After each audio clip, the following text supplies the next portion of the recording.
chamar aqui à frente o missionário Jefferson, para subir aqui no altar. Vamos receber. Como que a gente recebe aqui, irmãos, uma visita aqui na igreja? Como que recebe ele? Hã? Ó, missionário Jefferson é de Juazeiro do Norte. Olha que poderoso. Ele está aqui hoje para pregar a palavra. Ele vai contar um pouquinho sobre ele, sobre sua história, seu trabalho, projeto, aquilo que Deus tem colocado na vida dele. E nós vamos abençoá-lo com oração, irmãos. Ó, você quer ver mais? Além dele pregar, ele louva também, né? Ele louva também. Então nós vamos adorar a Deus através da vida dele aqui essa noite, amém, gente? Você pode se colocar em pé mais uma vez? Mais uma vez, porque é muito especial essa oração. Muito especial. Feche os seus olhos e estenda a sua mão, aqueles que podem, a sua mão direita. Sua mão direita para cá. Sabe o que é mão direita, irmãos? Olha aqui para mim. Sabe o que é mão direita? Braço direito estendido na palavra significa autoridade. Então, quando você estende a sua mão direita sobre a vida de alguém, põe as suas mãos ou estende e declara algo sobre a vida dele, você libera poder de Deus. Porque a mão direita significa autoridade. Lá em Apocalipse, no 1º capítulo, quando João, ele está, irmãos, ele cai em rosto em terra, porque ele vê um homem vestido linho fino, com um rosto que brilha como o sol ao meio-dia, olhos como chama de fogo, da sua boca sai como uma espada aguda. Irmãos, quando ele olha aquele homem, ele cai por terra. Aí vem esse homem e toca no seu ombro direito com a mão direita. E daí ele reconhece a voz desse homem, que era Jesus. É como se Jesus tocasse e declarasse assim: eu te dou autoridade, João, para escrever o que eu vou te falar. Irmãos, até hoje nós escutamos o que está escrito no livro do Apocalipse, porque Deus deu autoridade para um homem, autoridade através da sua mão direita. E hoje a igreja, com a sua mão direita estendida, nós oramos pela vida do missionário Jefferson, amém? Feche seus olhos. Pai, nós te louvamos, Senhor, até aqui nesse culto, Senhor, mas nós sabemos que tem mais. Nós, Senhor, preparamos tudo para esse momento. Meu Deus, esse é o momento da palavra. Senhor, eu sei que o Senhor essa noite vai nos dar alimento mais uma vez. Senhor, usa a vida do teu servo essa noite. Libera sobre ele uma unção de glória. Libera sobre ele agora uma unção de poder. Nós declaramos como igreja, nós declaramos que nós seremos essa noite edificados através da sua palavra. E Ele é o canal, Ele é quem vai ser usado para isso essa noite. Em nome de Jesus, nós declaramos do alto da cabeça até a planta dos pés, revestido da couraça, das sandálias, do cinturão, do capacete, do escudo e da espada. Em nome de Jesus, nós declaramos a tua bênção, e a igreja aplauda ao Senhor. Saúdos, amados irmãos, com a paz do Senhor Jesus. Quanta alegria tomar uma aguinha aqui hoje. Esse tempo agora está quente. Eu cheguei aqui, estava 6 graus. No dia que eu cheguei, estava um dia muito frio, né? A sensação estava de 4. Para mim, que sou nordestino, estava abaixo de 200.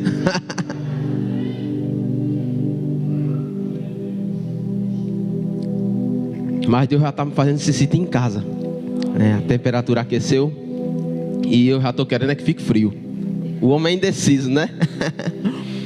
E eu agradeço desde já, né, a oportunidade de estar nessa igreja, de estar semeando o evangelho a partir da vida do irmão Dejaí, do pastor Dejaí, que fez uma visita, né? Já conhecia o pastor Alex, que é quem eu estou na pré-direção. Estamos com alguns projetos juntos e nós íamos fazer uma visita aqui, e alegrei meu coração quando ele me convidou para estar contando um pouco da minha história, trazendo novidades do sertão nordestino. Agradeço pela vida do irmão Daniel, do pastor Daniel, do pastor José, que esse lugar aqui é um lugar santo. Nós temos visto e ouvido muitas pessoas sem crédito e sem vida com Deus em cima de púlpitos, mas eu creio que aqui nessa igreja é diferente. Eu creio que o Senhor tem levantado homens e mulheres de Deus para estar pregando o evangelho e santificando este lugar. Se quiser sentar, pode ficar sentado, já tomando seu assento. E eu sou de Juazeiro do Norte, Ceará, e nós viemos com uma missão.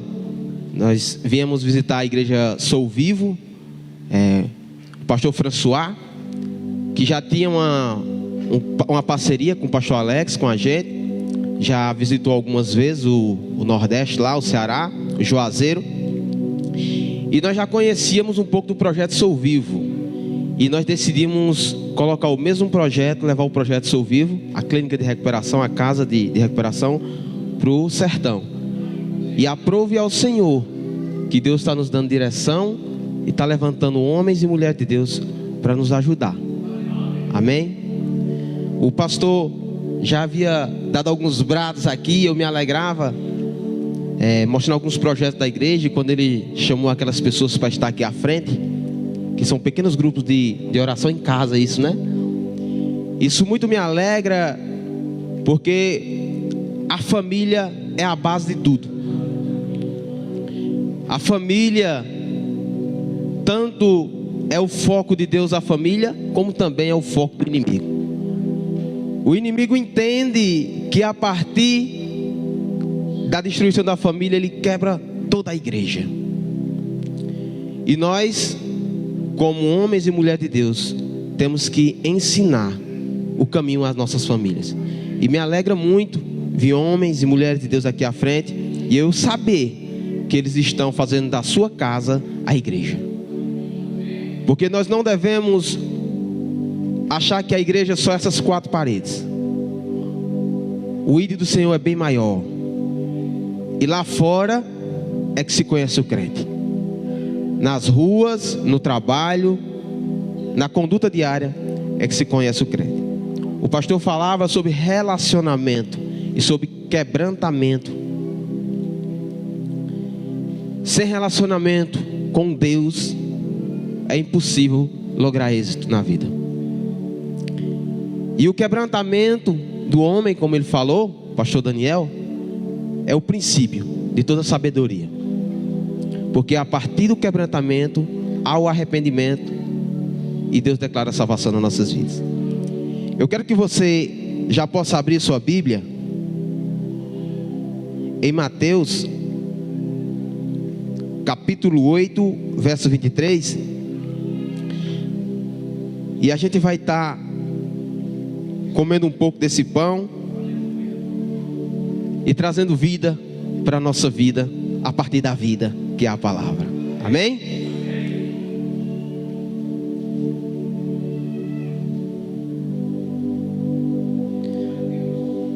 Mateus capítulo 8, verso 23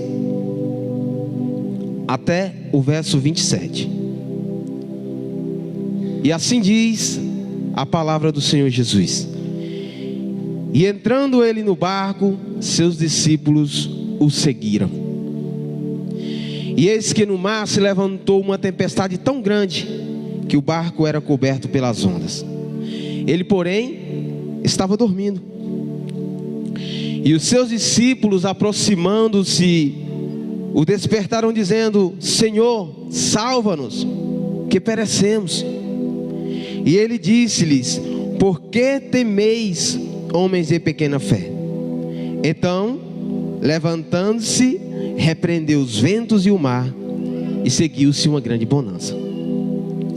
E aqueles homens se maravilharam, dizendo: Que homem é esse, que até os ventos e o mar lhes obedecem? Aleluia. Meu amado, minha amada, nós vemos um relato nesse texto a qual eu li, que fala um pouco sobre algumas dificuldades. Nós podemos retratar esse texto colocando em comparação as tribulações que o crente tem na sua vida. A palavra nos relata que Jesus apazigua, que Jesus acalma uma tempestade, aonde os discípulos estão com ele naquele barco. E não é porque Jesus está no barco que os dias maus não irão vir. Não é porque Jesus está no barco que as ondas não vão bater de frente. E eu, lendo essa palavra, Deus me incomodou, de trazer hoje um pouco da minha vida a respeito de um convidado especial. Todos nós devemos ter esse convidado especial na nossa vida, na nossa casa, na nossa família. E jamais esquecer que Ele existe, que Ele nos vê e que Ele está no controle de tudo. Que você possa se alegrar todas as vezes que cruzar aquela porta. Sabe por quê? Porque é um privilégio. Olha para o seu irmão e diz assim: irmão, é um privilégio você estar aqui. Sabe por quê? Porque um dia eu desejei cruzar aquelas portas e eu não podia. Um dia eu ansiava no meu coração de cruzar as portas da casa do Pai e eu não podia. E sabe por que eu não pude cruzar aquelas portas? Porque eu esqueci que eu tinha um convidado especial na minha vida. A palavra diz no primeiro versículo: e entrando ele no barco, seus discípulos o seguiram. A palavra, na ordem, fala que Jesus entrou primeiro no barco. A palavra nos relata que o Filho do Homem não tinha onde reclinar a cabeça. Então, ele não era o dono do barco. Alguém que era dono daquele barco cedeu, creio eu, um dos discípulos, para que Jesus fosse à frente. O barco da sua vida é a sua casa. Você tem deixado Jesus entrar à frente da sua casa? Você tem dado a chave da sua casa a Jesus para que Ele tome a frente? E não só a casa, mas partes da sua vida, seja ela familiar, financeira, espiritual. Você tem deixado Jesus à frente? Ou você é aquele crente que quando as coisas estão se equilibrando, você diz: Jesus, me dá a chave que já está, eu vou agora, eu consigo. Um dia eu pensei dessa forma. As coisas começaram a caminhar e eu esqueci que eu tinha um convidado especial na minha vida. E ao esquecer que eu tinha um convidado especial na minha vida, eu levei a minha família passar por apuros. Eu já conhecia a igreja e eu vou te dizer, você tem uma arma poderosa em suas mãos. Você tem a arma mais poderosa nas suas mãos e às vezes você não usa. E às vezes você não dá tanta atenção à palavra.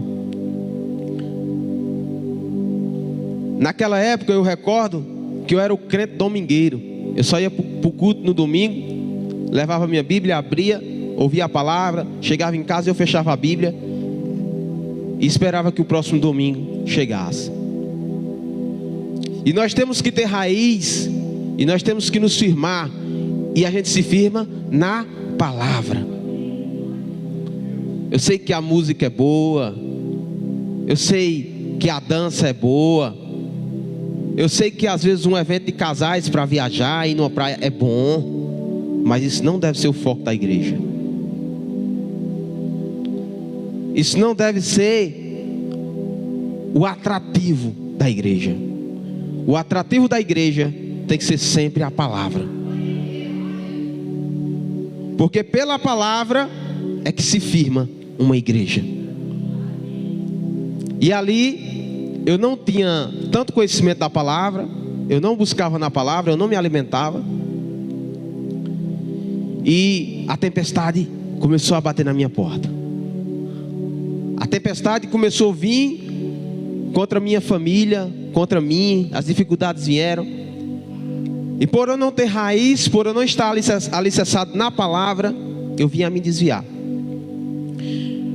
Eu recordo que eu tenho um tio que morava em São Paulo, e ele passou toda a vida dele lá. E tinha um filho dele que dava trabalho, e ele disse: eu já cansei, vivi toda a minha vida aqui, tenho 4 filhos, tudo criado, já fiz de tudo aqui em São Paulo, já. E estou cansado de sofrer, eu vou para o Ceará, vou ficar do lado da minha mãezinha. E ele vendeu a propriedade dele, deu umas partes dos filhos e veio para o Ceará. E ele falou: vocês cuidem da vida de vocês. E quando ele chegou no Ceará, 3 dias de viagem no carrinho dele, mal ele chegou em casa, o filho já ligou, disse: papai, manda a localização que eu chego já. E ele disse assim: mas eu não falei que vocês ficassem aí? Ele disse: o dinheiro já acabou. E aquele filho dele, né, veio para o Ceará. E ali um rapaz muito simpático, porque não pense que o inimigo ele vai se apresentar para você de uma forma feia, de uma forma horrível. Sempre o inimigo vai apresentar algo atraente para que seus olhos encham, para que venha o desejo. Assim como o irmão falou de Gênesis, né, sobre Adão e Eva, aquele fruto que Eva comeu e deu para o seu marido comer, era de aparência boa. Era de aparência boa. Porque a desobediência, muitas das vezes, tem um tempo de desejo que para a carne é bom, que para a carne é excelente. O que não é excelente é o preço que se paga pelo momento de prazer. O que não é excelente é quantas vidas são destruídas, são atingidas por causa de um deslize, por causa de um momento de prazer. E acontece que, passando as dificuldades, esse meu primo veio para cá, para o Juazeiro, e ele começou a me aliciar. Ele já tinha umas 6 passagens lá por onde ele andava, já tinha feito crimes muito perversos lá. E ele começou a me aliciar de certa forma. E não foi a primeira vez que ele me chamou para assaltar que eu fui, não foi a segunda, não foi a terceira. Mas a palavra de Deus diz que as más conversações corrompem os bons costumes. Então aquele seu amiguinho da escola, moça, jovem, aquela sua amiguinha da escola que de vez em quando ele solta uma indiretazinha para você sair do caminho do Senhor, fuja da presença dela. Aquele seu amigo casado, que é solteiro, que às vezes diz assim: mas rapaz, tu casou e tu não sai mais com a gente, deixa ele sair só. Casado anda com casado e solteiro anda com solteiro. Eu aprendi dessa forma. Você tem que fugir. O pecado ele nunca vai fugir de você, o pecado vai lhe afrontar. Você que tem que fugir do pecado. Mas naquele tempo, há 7 anos atrás, eu não estava tão firme. E eu comecei a me iludir com algumas coisas. E eu comecei a praticar alguns assaltos, né, no Ceará com ele, no Juazeiro. E um dia eu fui parar no fundo de uma cela.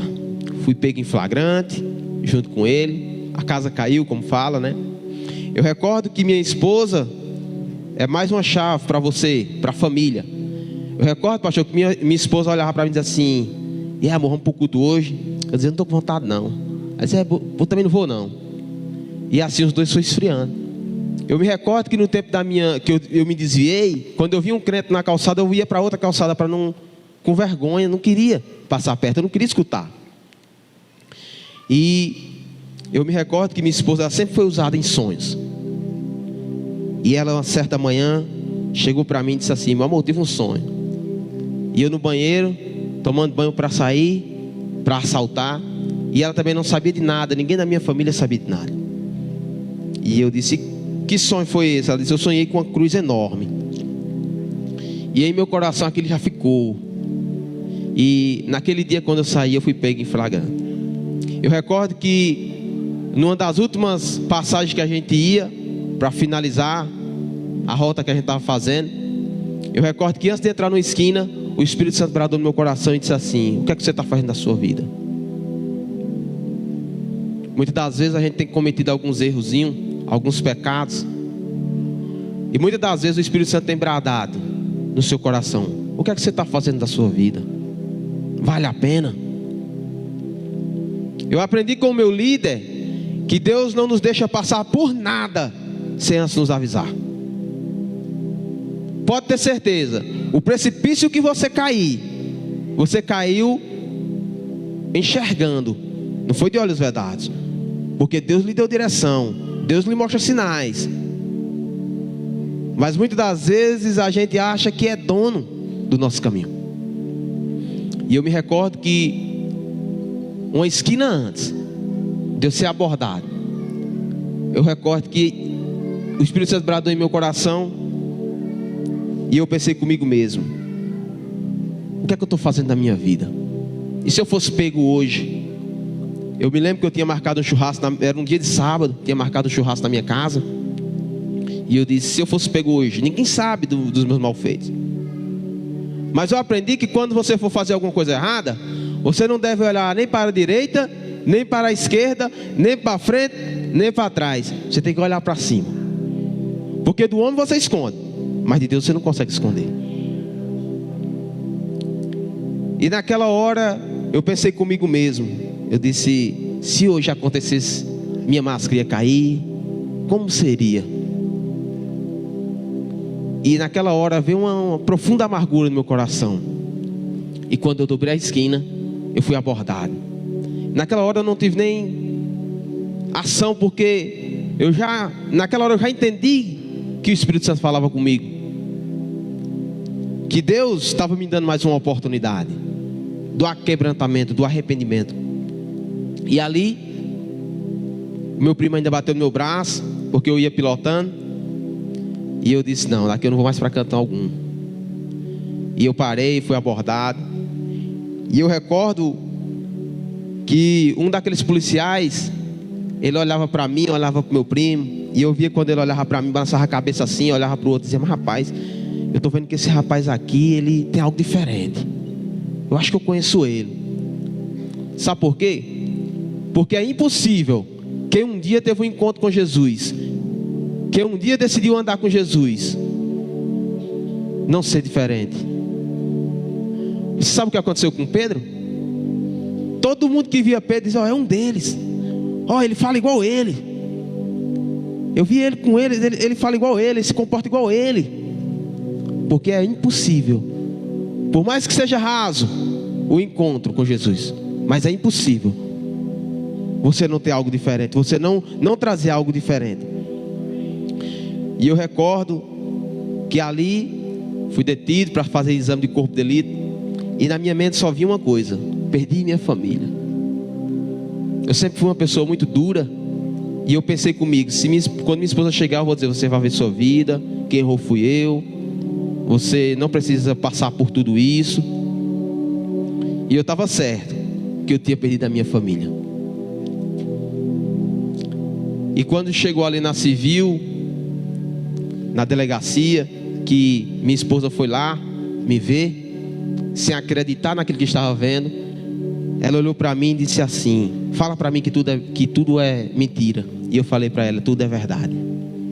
Porque Deus já havia bradado no meu coração que eu tinha dito muitas mentiras, que eu tinha feito muitas coisas erradas, mas que ali eu só saía com a verdade, que a partir dali eu não ia mentir mais, e que eu ia aceitar as consequências. E ela pegou e disse assim: eu sei que você errou, mas nós vamos resolver isso, e eu não largo a sua mão enquanto você não estiver aqui fora comigo.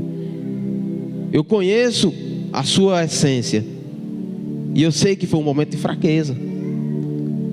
E aí se cumpriu a palavra na minha casa, onde diz que a mulher sábia edifica a casa, e a tola destrói com as próprias mãos.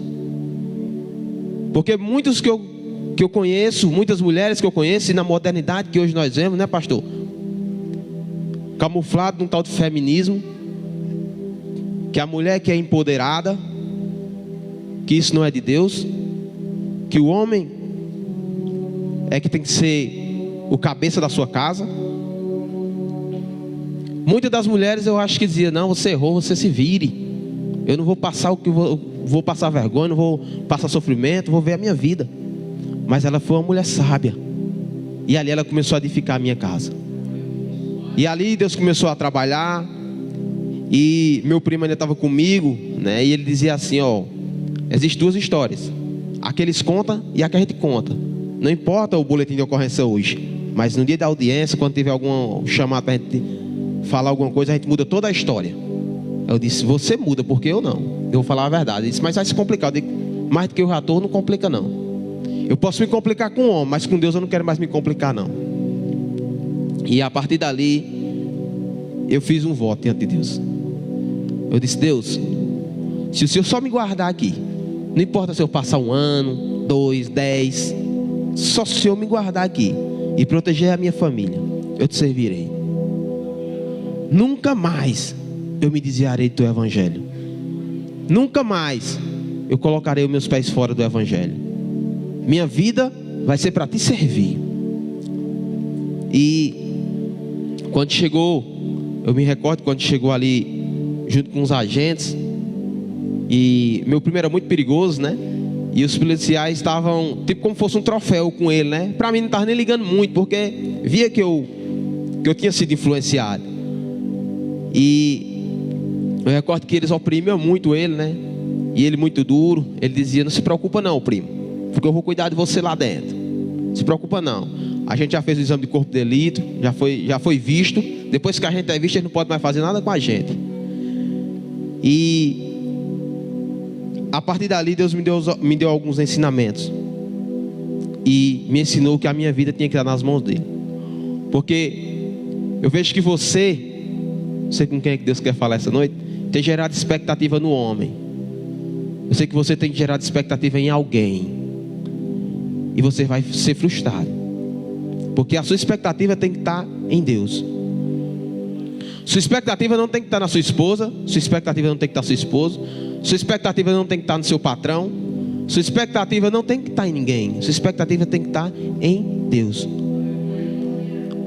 Porque a melhor maneira de se viver um milagre é quando as circunstâncias já não provam mais uma saída, não se acha mais uma saída. E ali eu fui para o presídio, né? Era uma provisória no início. E ali Deus me fez passar muitos milagres, vivenciar muitos milagres naquele lugar. Porque assim, quando eu pus o pé naquele lugar, eu decidi a servir a Deus. E as pessoas daquele lugar diziam assim: você está falando isso hoje, mas quando você pôr o pé lá na fora, você não lembra mais de Bíblia, você não lembra mais de Jesus. Todos nós já voltamos assim. Eles diziam: a primeira vez que a gente caiu, mas já você se acostuma. E eu dizia no meu coração: está repreendido em nome de Jesus. E o pastor que era da minha igreja, lá era o pastor Pedro Filho, da igreja Cristo Vive, lá no Juazeiro do Norte. E eu recordo que ele foi lá, mesmo eu desviado, ele foi lá, me deu atenção à minha família. Porque o pastor de verdade, ele vai atrás da ovelha perdida. O pastor de verdade, ele não se importa com o que vão pensar, com o que vão dizer. Ele vai atrás da ovelha perdida e ele tenta resgatar. E eu recordo que aquele homem chegou para mim e disse: irmão Jesus, eu sabia que a sua ausência ia lhe trazer um peso, e está aí, mas a gente vai resolver. Ele disse: Jesus, existem 4 varas criminais aqui na região: 1ª, 2ª, 3ª e 4ª. E eu conheço o juiz da 3ª vara. Se o seu processo porventura cair lá, eu tenho como falar com ele. E aí a gente começou a orar, eu orava. E para a glória do Senhor Jesus, o processo foi levado para a 3ª vara criminal, com a mão de Jesus. Porque só ele prova, só ele é prova, né? Que era improvável, mas as circunstâncias não limitam os céus. As circunstâncias, elas não limitam as bênçãos de Deus. E acontece que aquele homem, O pastor já conhecia ele, foi lá, conversou com ele. Eram 2 pastores na terceira vara criminal. Era o promotor, era o doutor Germano, que era promotor na época, e o doutor Vitor, que era o juiz. E os 2 eram crentes, os 2 eram pastor. E quando o pastor falou com o doutor Germano, ele de prontidão ele pegou o alvará e disse: assinar agora para ele sair. E quando entregou na mão do juiz, o juiz disse: não, assim não. E o réu primário, sempre trabalhei, sempre tive profissão, era uma pessoa super conhecida na minha cidade, sempre fui uma pessoa notada na minha cidade. E aquele homem começou a negar. Foram feitas diversas petições, e o promotor assinava e o juiz negava. Uma hora minha esposa tomou coragem e foi falar com aquele homem, e chegou para ele e disse assim: tem tanta gente ruim ali e tem oportunidade. Meu marido já viu alguns saindo e voltando, e meu esposo é uma pessoa tão boa, ela dizia, né? E não tem uma oportunidade. E ele falou assim para ela: eu tenho visto que seu esposo é uma pessoa boa, eu tenho visto que ele tem muito conhecimento na cidade. Inúmeras pessoas já falaram comigo a respeito da vida dele para que eu assinasse o alvará dele. Mas o que acontece é que seu esposo, ele já conheceu a palavra, ele já ouviu a palavra, e às vezes é bom um tempo para ele refletir. Seria muito bom para ele sair agora, para você acalmar, mas Deus ainda tem que trabalhar na vida dele. E passaram 1 mês, 2 meses, e com 3 meses eu já não aguentava mais. E eu dizia: traga minha filha. Eu tinha uma filha de 2 anos, ia fazer 3 anos na época. Eu disse: traga minha filha para me ver ela. E ali a cena mais triste que eu me recordo, houve muitas cenas tristes, mas essa é uma das mais tristes.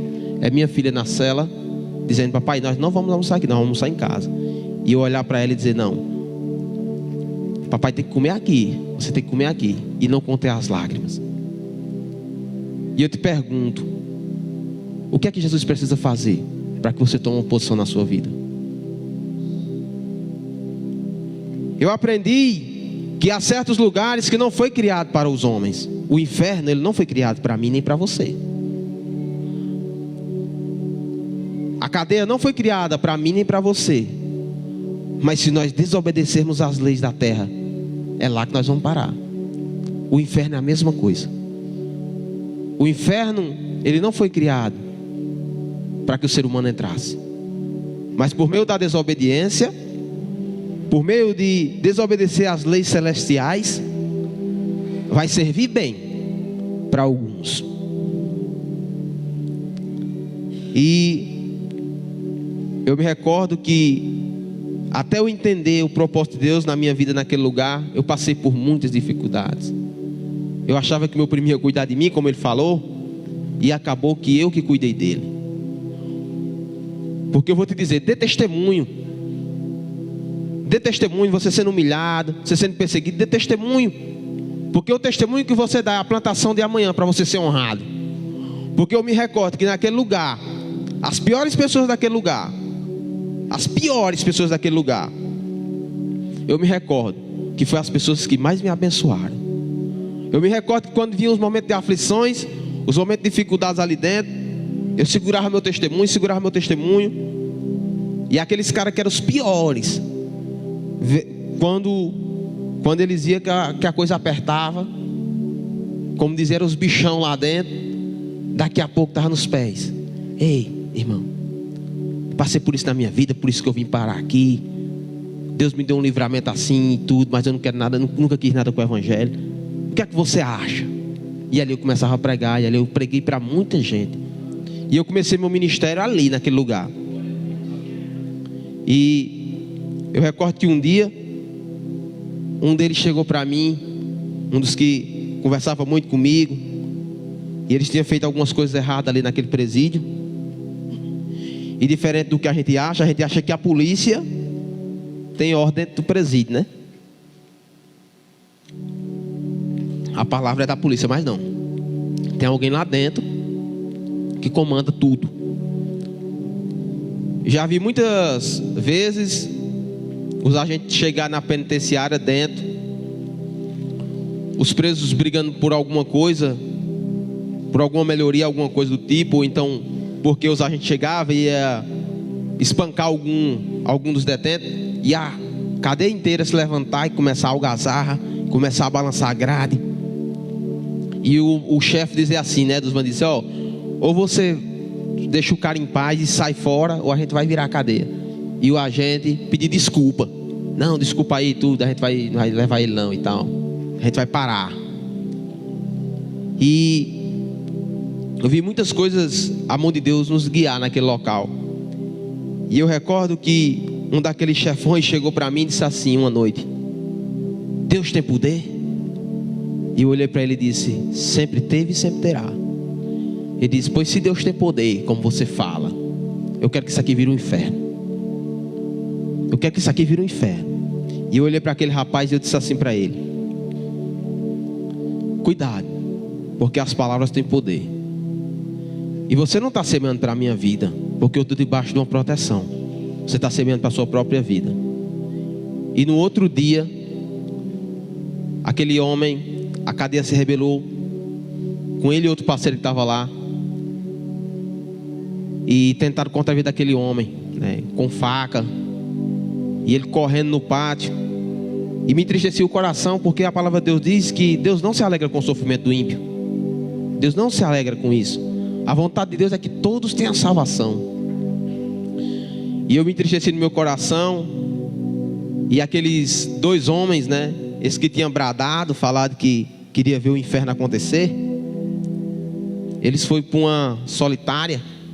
E os agentes vieram e disseram assim: quem era que estava querendo matar eles? Ele vai voltar para o mesmo lugar.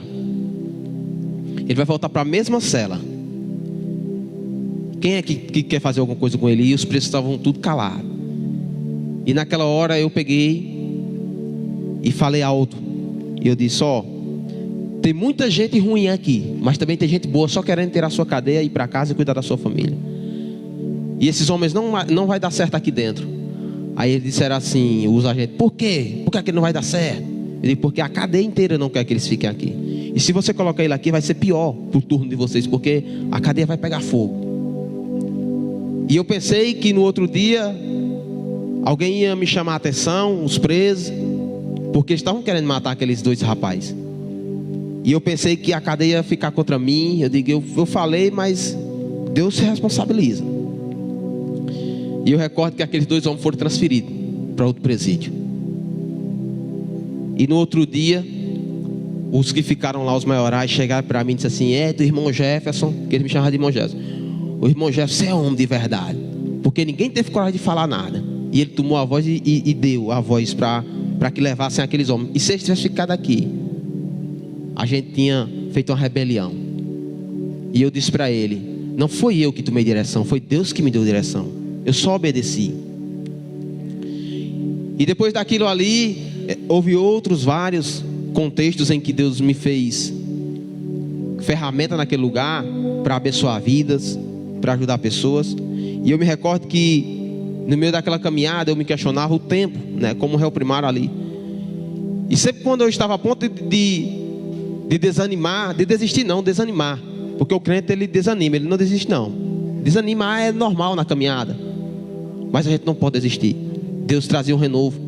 E eu me recordo que eu ali, conversando com Deus e pedindo resposta, Deus envia um ex-pastor para dentro da minha cela. E ali é aquele rapaz que começou a me discipular, começou a me ensinar da Bíblia. E ali eu comecei a estudar mais a Bíblia e conhecer também. E fui me instruindo na palavra e crescendo cada dia mais na graça e no conhecimento. E eu me recordo que houve outras coisas mais. E um dia eles tramaram uma fuga. E disse: quem quiser ficar, fique, mas a grande maioria vai embora hoje. E se rebelaram ali, começaram a conversar no banho de sol.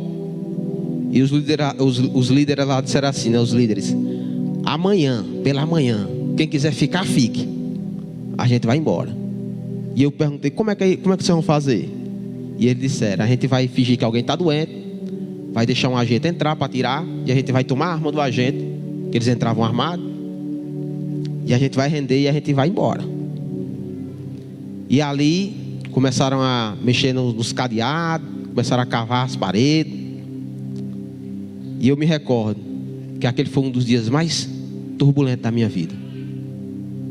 Que ali, quando tentaram tirar aquele homem, eles achavam que os agentes não iam reagir, e os agentes começaram a atirar.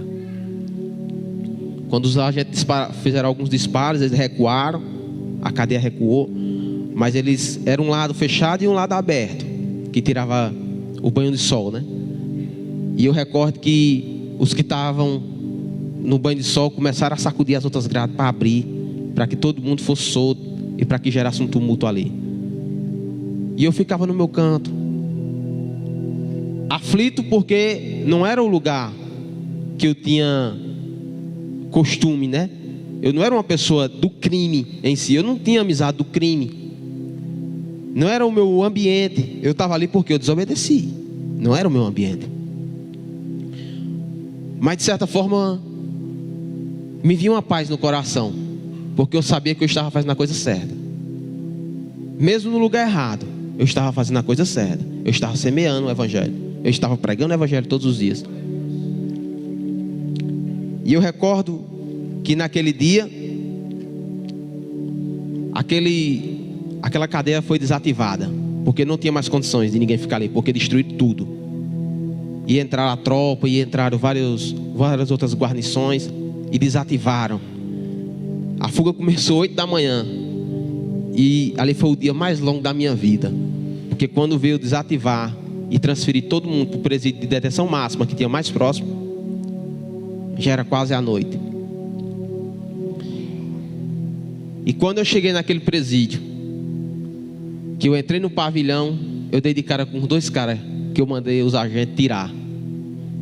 Que eu disse a eles: tira ele daqui, senão a cadeia vai virar. E eu dei de cara com esses 2 caras. E sabe o que eles disseram para mim? Cara, eu sou muito grato pela sua vida, porque naquele dia a gente ia morrer naquele lugar. Se a gente ficasse ali, a gente tinha ciência que ia morrer.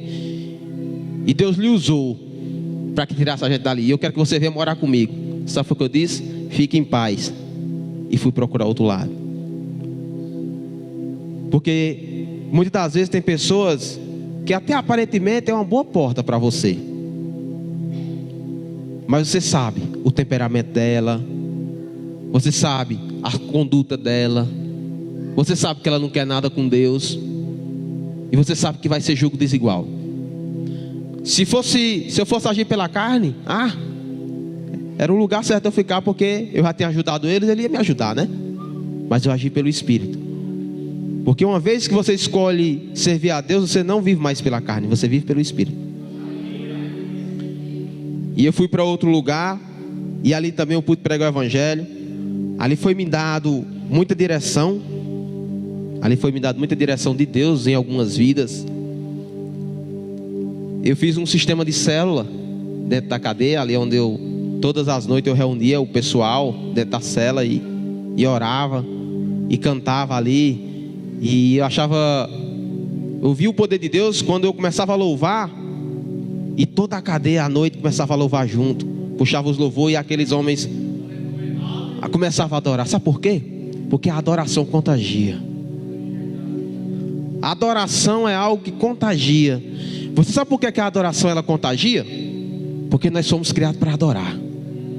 Quem aqui foi criado para adorar? Aleluia. Nós fomos criados para adorar a Deus. Nós fomos criados para servir a Deus. E por mais que o inimigo nos tente, por mais que o inimigo nos persiga, nós temos a essência de Deus. Nós não somos daqui, e nós não viemos para ficar, porque nós somos sopro de Deus. E o sopro de Deus já estava no céu quando veio Adão. E nós somos geração desse sopro de Deus. E naquele lugar, Deus começou a trabalhar, levava capelões ali, homem de Deus que pregava o evangelho. E uma vez eu me recordo que eu sempre gostei muito de ler, e eu me recordo que aqueles homens ninguém conhecia, os pastores que lá não conheciam a gente. E uma vez ele olhou para mim e pediu assim: você aí, faça essa leitura aí. Aí eu comecei a ler, e aquilo ali me alegrava, porque eu lia, as pessoas, né, entendiam. E todo culto, quando ele vinha, ele dizia: você lê aí, lê aí. Ele sabia que eu tinha uma boa leitura, e ele gostava que eu lesse para para a multidão que estava ali, né, escutando a palavra. Mas teve uma vez que ele chegou e ele fez diferente. Eu nunca tinha cantado ali, naquele lugar. Ele disse assim: você aí, cante um louvor aí. E eu me lembro que eu comecei a cantar um louvor bem conhecido. E quando eu comecei a cantar aquele louvor, ninguém cantou, só eu fiquei cantando. Eu fui cantar para que todo mundo me acompanhasse. E quando eu terminei de cantar, aquele homem começou a falar, a bradar na minha vida, falando que Deus tinha um ministério na minha vida, que Deus ia me dar um ministério de louvor, que Deus ia me honrar naquilo. E ali eu comecei a escrever músicas, comecei a meditar na palavra e escrever músicas.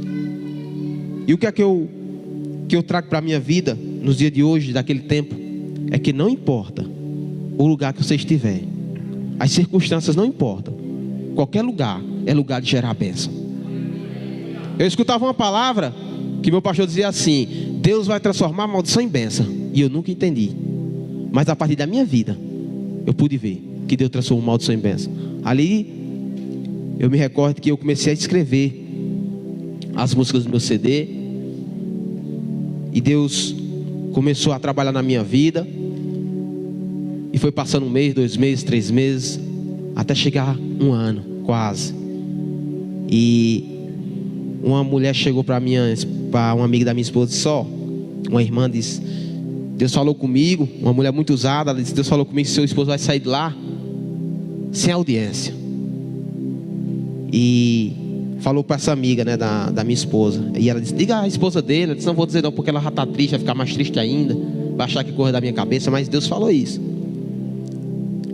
E quando foi a última vez que o pastor foi falar com o promotor disse: eu não estou mais no fórum, porque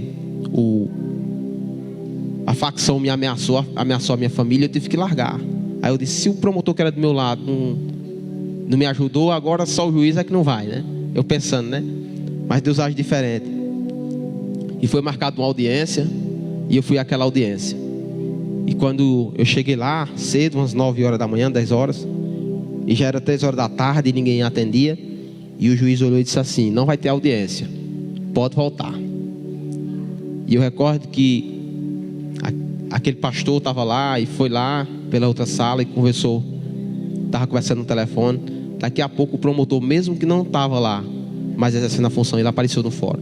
E ele foi lá no juiz e disse: rapaz, faça algum coisa por esse garoto. Ele é uma bênção, ele está mudado, está transformado, Deus tem agido na vida dele, dê essa oportunidade. E naquele dia o juiz disse: não vai ter audiência não, mas eu vou assinar o alvará dele. Ele vai sair, o primo dele não vai não, mas ele vai sair. E ali Deus me deu a minha liberdade. E ali eu comecei a aproveitar a minha liberdade. Sabe, às vezes a gente deseja tantas coisas na vida, e eu me recordo que a única coisa que eu tinha quando eu estava no presídio era uma camisa e um short e uma sandália. Mais nada. Eu não tinha mais nada. E ali Deus me fez refletir em tantas coisas. Ele me fez ver o que era fútil, porque muitas das vezes a gente tem corrido atrás do vento. Muitas das vezes a gente tem colocado a direção em coisas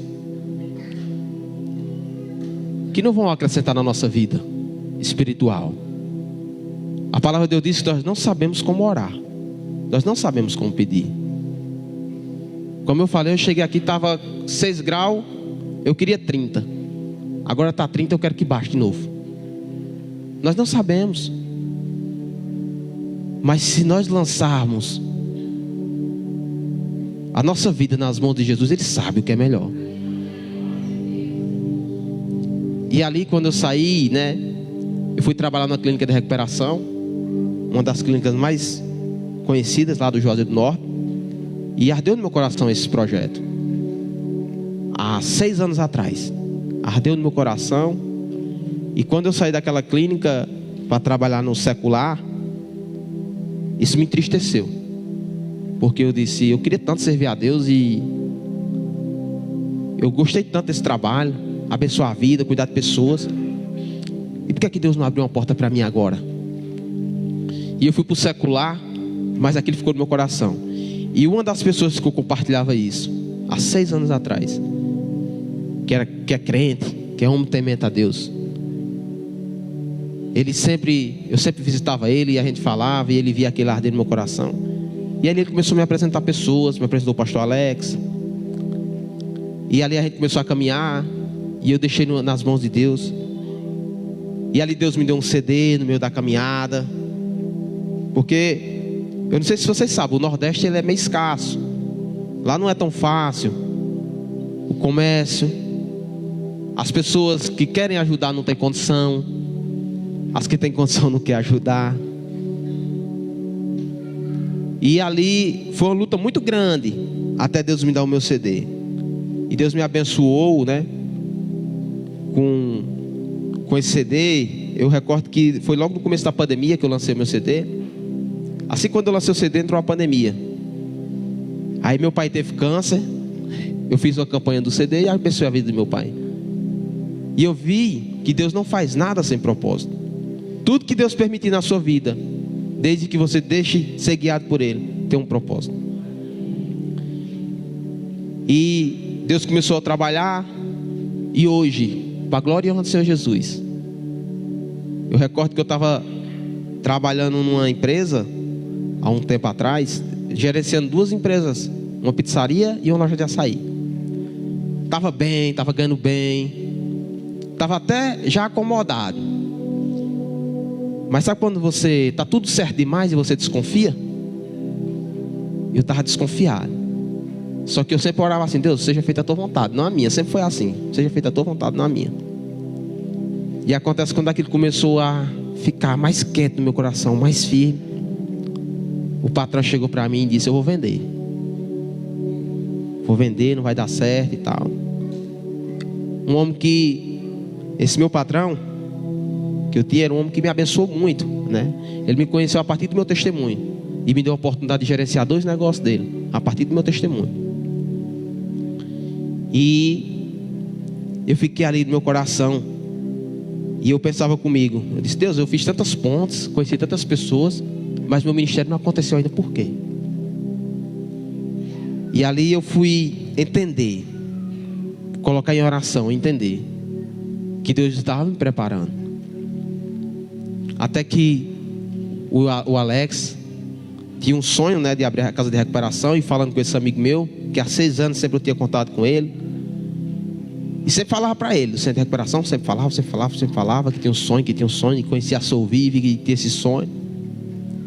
E um dia ele disse: eu preciso de um diretor para essa clínica, eu preciso de uma pessoa para ficar à frente, que saiba cuidar de pessoas. E ele, sem pestanejar, ele disse: eu tenho, a pessoa é Jefferson.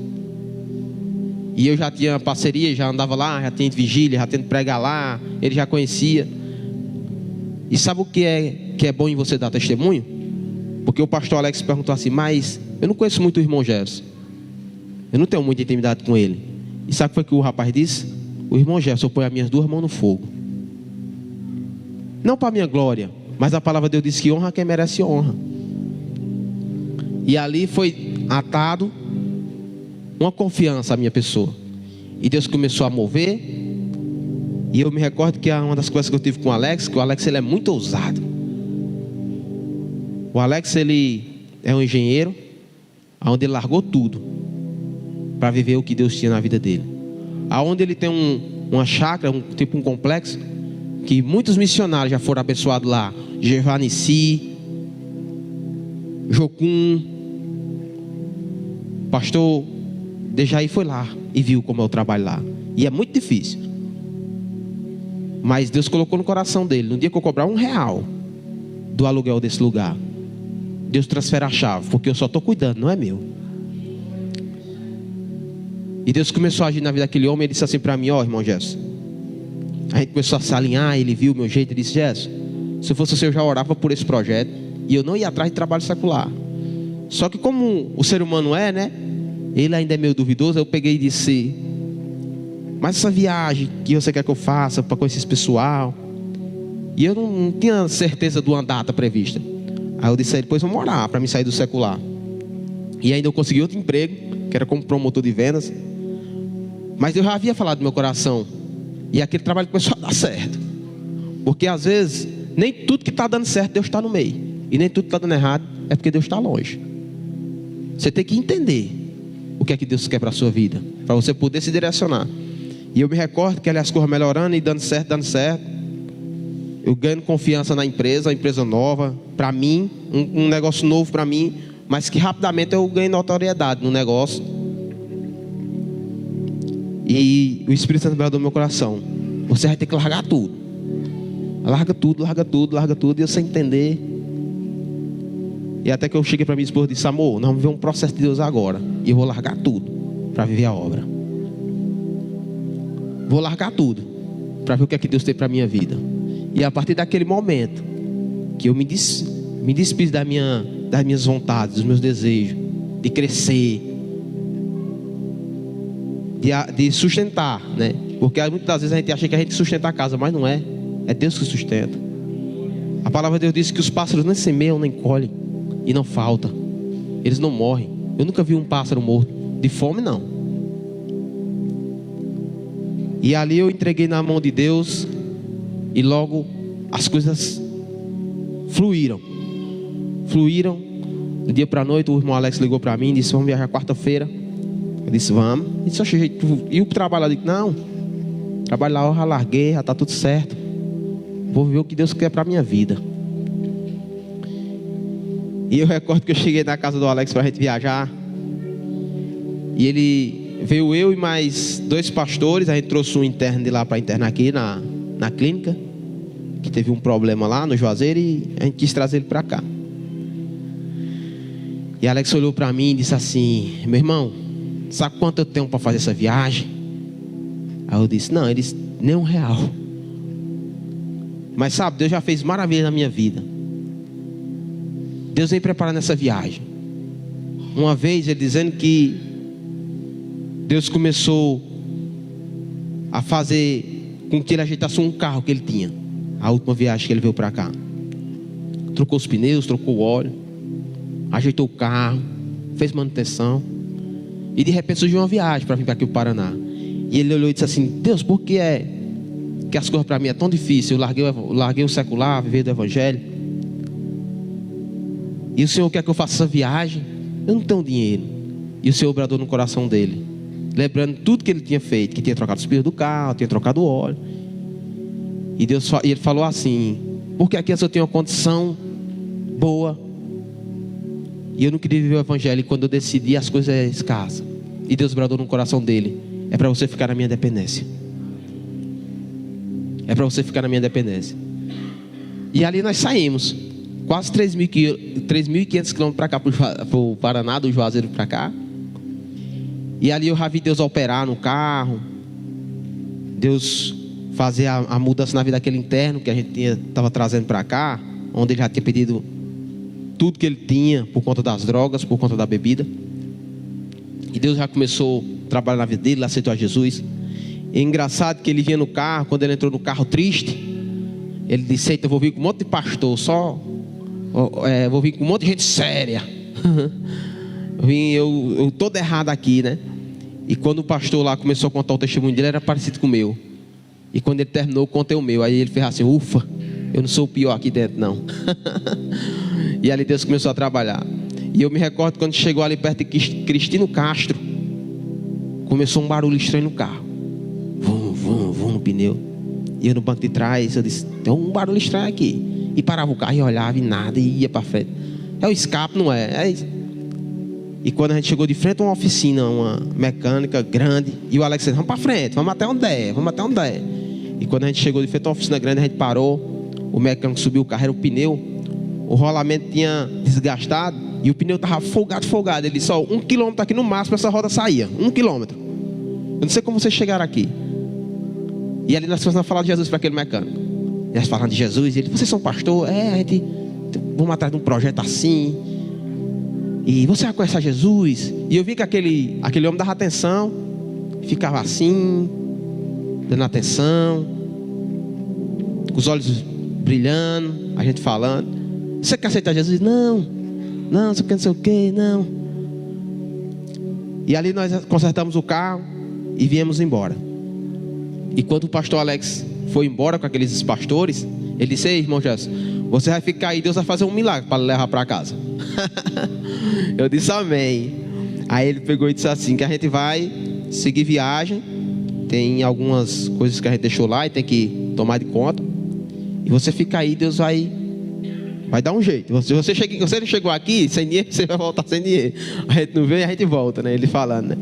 Eu disse amém, porque quem é guiado pelo Espírito não tem o que temer. E acontece que quando ele estava chegando na mesma cidade, o carro começou a esquentar, e ele, vamos. Ele chegou de frente à mesma oficina.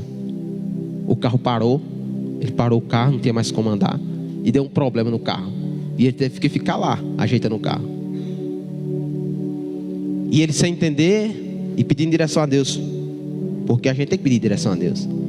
E eu me recordo que antes dele sair daqui, a gente foi fazer uma visita e o carro pediu reserva. E disse assim, o carro pediu reserva, vamos botar gasolina? Aí os irmãos disseram assim, vamos botar no cartão, Aí ele disse assim, vamos orar,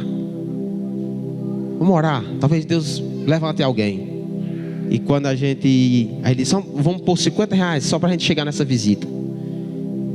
E eu recordo que quando a gente entrou no carro, quando a gente chegou na casa desse pessoal, ele disse, vamos ali fazer uma visita com a gente, olha um espaço. Quando a gente estava na frente, o cara buzinando atrás, aí encostou e disse, para aí, como é que vocês estão? Eu queria doar um tanque para vocês, um tanque cheio. E a gente foi fazer a visita e foi abençoado. E quando ele chegou lá nessa oficina que parou, né, o carro lá, aquele mecânico estava lá no mesmo lugar. E ele começou a evangelizar, e aquele homem aceitou a Jesus. Porque tudo que acontece na nossa vida tem um propósito. E eu me alegrei quando ele disse, ei, irmão Jefferson, nós descobrimos qual foi o propósito do carro ter quebrado. Aí eu disse o que foi. Ele pegou e mandou a foto do homem aceitando a Jesus. E eu glorifiquei o nome do Senhor Jesus. E sabe por quê? Deus usa pessoas assim? Porque a gente deixou que o nosso amigo especial, que o nosso convidado especial tomasse a frente da nossa vida. Eu tenho ido em alguns lugares, eu tenho visto algumas pessoas aqui no Paraná, e eu tenho visto pessoas que são sedentas pela obra missionária, mas às vezes tem coisas que prendem. E eu aprendi na minha igreja que existem várias formas de contribuir com a missão. Eu aprendi que missões estão no coração de Deus e deve estar no nosso coração. E missões a gente faz indo, orando ou contribuindo com a missão. E Deus tem levantado pessoas para fazer isso. E eu vejo que muitas das vezes, em alguns lugares aqui, eu vejo muitas pessoas sedentas pela missão. Porque eu sempre falei, e Deus sabe do meu coração, que se tudo que eu passei foi para edificar uma só família, uma só casa, uma só pessoa, já valeu a pena. E eu posso lhe dizer com convicção que Deus tem dado frutos através da minha vida. Eu glorifico o nome do Senhor Jesus. Quantas vidas já foram alcançadas por meio do meu CD, por meio da minha história, por meio do meu testemunho. Eu me recordo quando eu saí da prisão, passei uns 2 anos congregando na outra igreja. Roubaram uma moto minha, não tinha mais como ir para a igreja, e eu fui congregar numa igrejinha perto. Era uma igreja Assembleia de Deus, uma igrejinha simples. Eu gostei, fiquei pela ali. O pastor chegou para mim e disse, irmão, eu sei que você já é obreiro e tudo, você não quer fazer um curso de obreiro? Eu digo, faço. O que for para mim crescer no ministério, abençoar a obra, eu faço. Aí foi lá, falou a doutrina e tal, e eu fui. Quando eu cheguei naquela escola de obreiro, quem estava lá era o juiz que havia me soltado. Sem pretensão nenhuma, eu fui parar na igreja onde ele era o vice-presidente. E quando ele me viu ali, ele se alegrou. E eu me recordo que foi tamanha a minha alegria. E ele disse assim, meu irmão, eu estou aqui para lhe servir, meu irmão Jefferson. Se você precisar, eu estou aqui. E eu recordo que a aprova ao Senhor. Tem até no meu Instagram, depois quem quiser pesquisar, né? Jefferson Torquato, oficial. Que tem um culto que eu vou. Quem é o ministrante é ele, quem é o cantor sou eu. E ali eu testemunho. Testemunho vivo e ocular, tudo ao mesmo tempo. Que Deus é na vida. Porque Deus, ele tira dos monturos, como ele fala, e coloca para sentar junto com os príncipes. E hoje é um amigo íntimo meu assim. Ele está orando por essa causa. Disse que o que precisar ser ele vai abençoar na área da justiça, né? Porque às vezes a gente precisa de alguns recursos da justiça para manter um centro de recuperação. E ele disse que o que tiver ao alcance dele, ele vai fazer. E Deus tem feito coisas maravilhosas. E eu glorifico o nome do Senhor Jesus. Só por conta de uma coisa, de uma decisão. Quem aqui hoje quer tomar uma decisão? Quem aqui hoje quer tomar uma decisão? De servir a Deus, de enfrentar os processos, mesmo que o barco balance, mesmo que a tempestade venha, é gostoso estar no barco com Jesus. Não tem coisa melhor do que servir a Jesus. Hoje eu posso ver e contemplar as maravilhas que Deus tem feito na minha vida, e eu não vivenciaria nada disso se eu tivesse ido pela minha carne, se eu tivesse olhado para as circunstâncias. E que o convidado especial, né, possa fazer parte da sua vida também. O tema do meu CD é um convidado especial. E algumas pessoas olham assim, né? Gerson Torquato, um convidado especial. Aí diz, um convidado especial? Tu é o convidado? Não, é Jesus. Eu já deixei essa interrogação, um convidado especial, para que houvesse, né, a semeação da palavra em cima desse título, né? E eu sempre gosto de falar que você nunca esqueça que você tem um convidado especial na sua vida. Eu vou louvar o tema do CD aqui. Eu quero que você se atente a essa letra. Eu deixei o playback ali, é a faixa de número 5. Quero que você se atente, tá? Aleluia!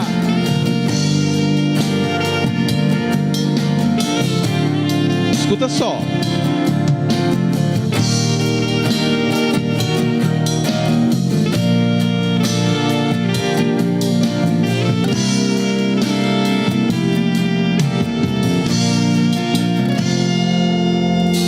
O mar estava tão tranquilo e você num barco a passear. À frente estava Jesus Cristo, seu amigo a lhe ajudar. Você havia convidado ele a entrar. Você havia convidado ele a entrar. Finanças uma maravilha, amigos nem davam pra contar. No que fazia era o melhor, você era popular. Você havia convidado Jesus pra entrar. Você havia convidado Jesus a entrar. Mas escuta só. Mas de repente um vento forte, de repente uma maré, se formou uma tempestade e você perdeu a fé. E com ela o trabalho, os amigos, isso é normal. Sabe o que é incomum? Incomum foi esquecer que você tinha em seu barco um convidado especial. Escuta só. É ele que quando ordena o mar se abre, que acalma os ventos e a tempestade, tudo pra você vencer. Ele é o leão da tribo de Judá. Ele tem todo o poder. É um Deus que até dormindo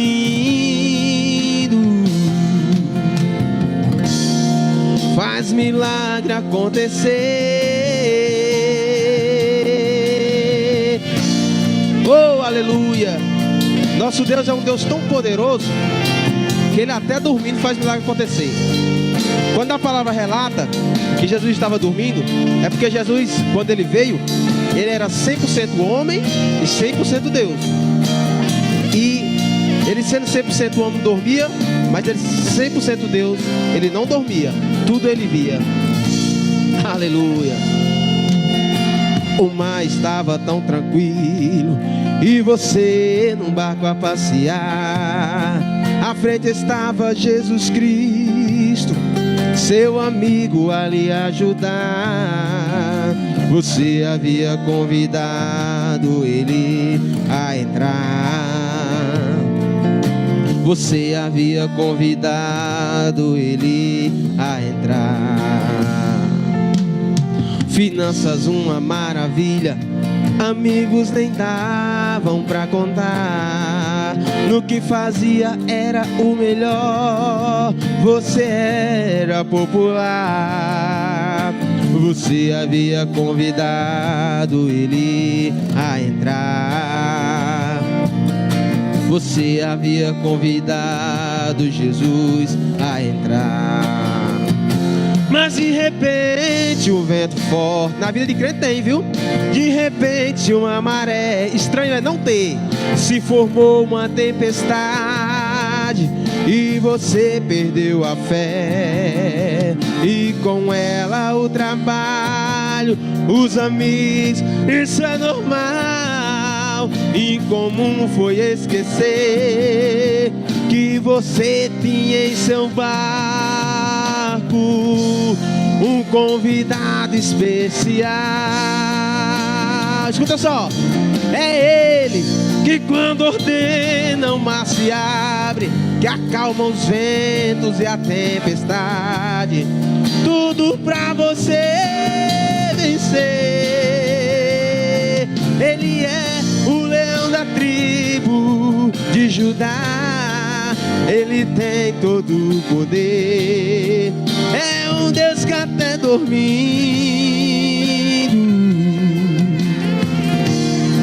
faz milagre acontecer. É ele que quando ordena o mar se abre, que acalma os ventos e a tempestade. Sabe pra quê? Tudo pra você vencer. Ele é o leão da tribo de Judá, ele tem todo o poder, é um Deus que até dormindo faz milagre acontecer. Faz milagre acontecer. Faz milagre acontecer. Aleluia, glória a Deus. Quem ensina o homem a caminhar é o Espírito Santo. Coloca a faixa número 3, por favor. Isso foi uma das minhas orações que o Senhor transformou em canção. Que você possa pedir ao Espírito Santo para lhe ajudar, para lhe ensinar, e que você seja sempre criança próximo dele. Aleluia. Espírito Santo, vem viver em mim. Espírito Santo, me ensina a te ouvir. Repete comigo. Espírito Santo, vem viver em mim. Espírito Santo, vem viver em mim. Vem viver em mim. Espírito Santo, me ensina a te ouvir. Espírito Santo, me ensina a te ouvir. Olha a chave, ó. Não é pra ser assim não, ó. Pois caindo eu percebi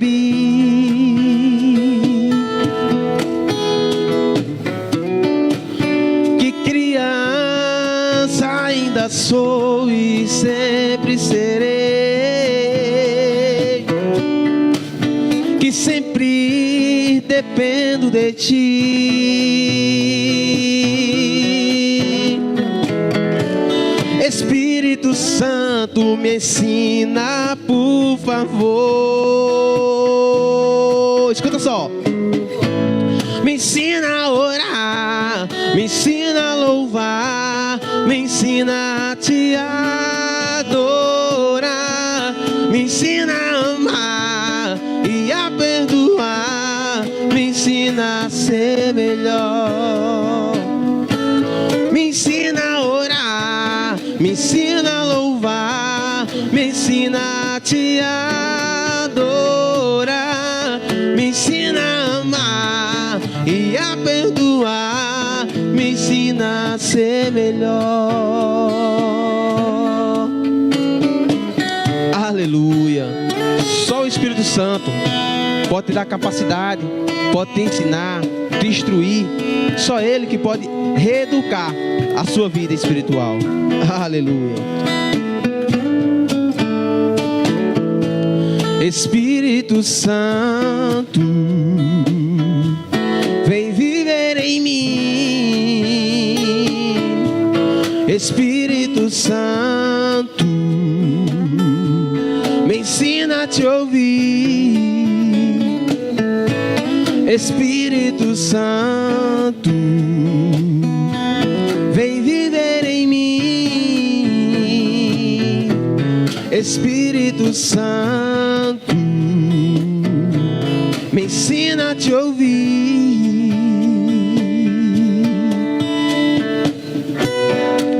Pois caindo eu percebi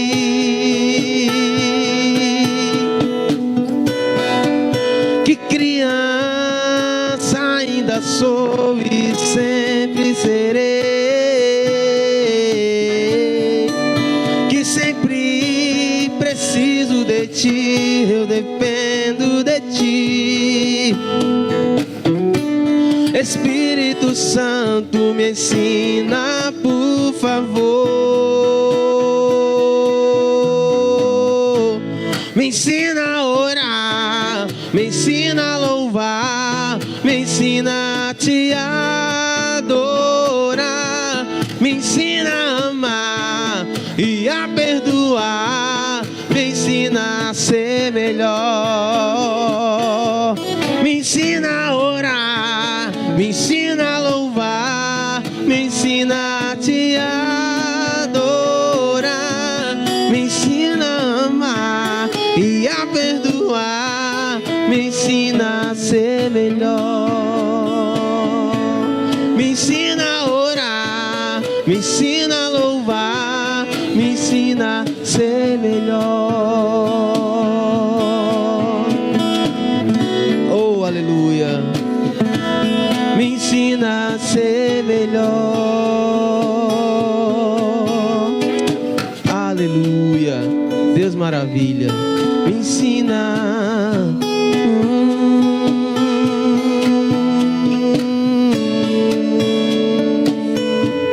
Oh, aleluia. Que o Senhor possa te ensinar a ser melhor. Que o Senhor possa te ensinar como conduzir a tua vida. Que o Senhor possa te ensinar como combater o dia mal, porque a palavra de Deus diz que o dia mal é inevitável, mas que o Senhor nos ensina a lidar com o dia mal, a tratar com o dia mal. Um dos versículos chave que eu acho na palavra é quando Jesus diz assim: no mundo tereis aflições, mas tende bom ânimo, porque eu venci o mundo. Porque o Senhor Jesus torna-se exemplo para que eu e você possamos vencer na vida, possamos vencer na nossa família, na nossa casa, no nosso trabalho. A palavra de Deus diz que maiores coisas em nome de Jesus nós faremos. E eu creio que nessa noite você tomou posse dessa palavra abençoada. Amém? Glória a Deus. Desde já, mais uma vez, agradecendo ao pastor Daniel, agradecendo ao irmão José que está ali, pastor José, Dejaí. Eu quero que vocês possam colocar esse projeto no coração de vocês. Quero que vocês já possam estar em oração por isso, pela minha vida, pela minha volta. Eu trouxe o CD ali, aí a irmã perguntou: mas quanto é o seu CD? Eu disse: não, faça assim, ponha lá, o irmão vai lá, pega o CD e oferta qualquer coisa na minha vida. Não importa o valor. E se você não tem o valor e quiser levar o CD, você pode levar o CD. Amém? Que Deus possa abençoar a vida de cada um de vocês. O ID não é só para o pastor Daniel, não é só para o pastor José, não é só para o irmão Jefferson. O ID é para cada um de vocês. Amém? Que o irmão possa vir aqui, para assinar a direção do culto novamente.